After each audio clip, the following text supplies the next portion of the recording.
do not believe that bad people exist in the world, and I do not believe there are any actions that one can take which can demonstrate that they are a bad person. I was working with someone the other day and they were like, I want to tell you something, but I hope you don't judge me. And I heard in their tone this shame and embarrassment around actions that they took.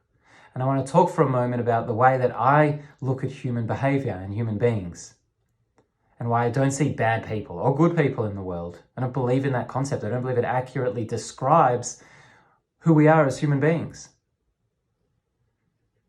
When I look at a person who has done something which has led to harm, maybe serious harm, being felt by another person, this is what I want to say about that.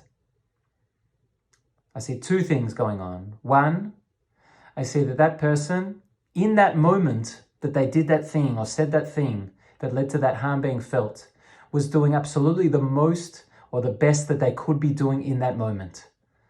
They were doing the best they could in that moment. That's not an excuse, and in a moment I'll come to that and how every action has an impact on other people, sometimes a very serious impact. That's not an excuse.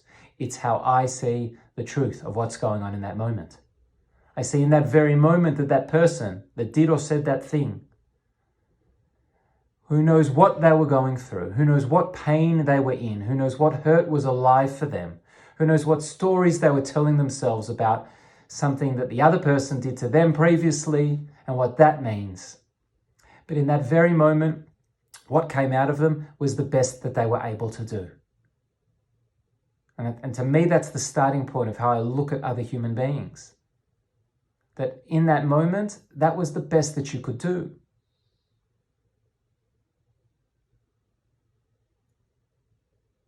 And yes, and this is kind of the second aspect of it. So that first aspect is kind of self-compassion.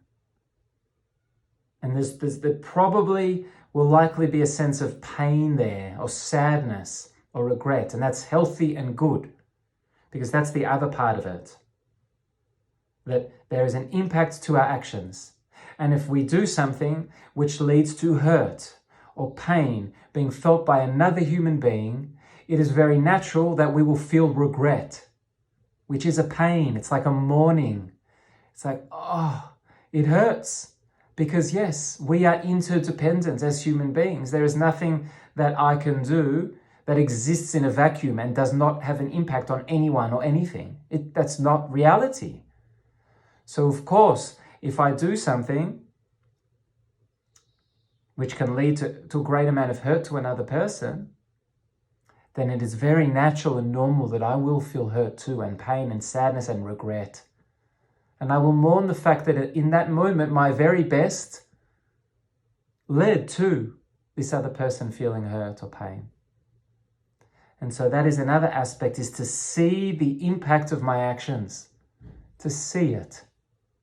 Not from the point of self-flagellation, I think is the word, not to the point of like, okay, I'm going to beat myself up by looking at what happened here to the other side, but from the point of seeing them, because I want to be aware of the fact that we impact one another in this world. We can contribute to one another's well-being, or we can detract from it.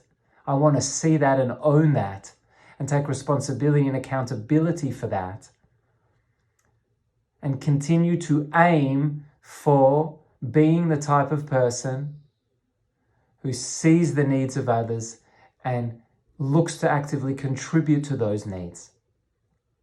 So to do that, I need to be aware of my impact. And if I notice myself going to guilt, oh, I can't believe I did that, you're a terrible person, how could you?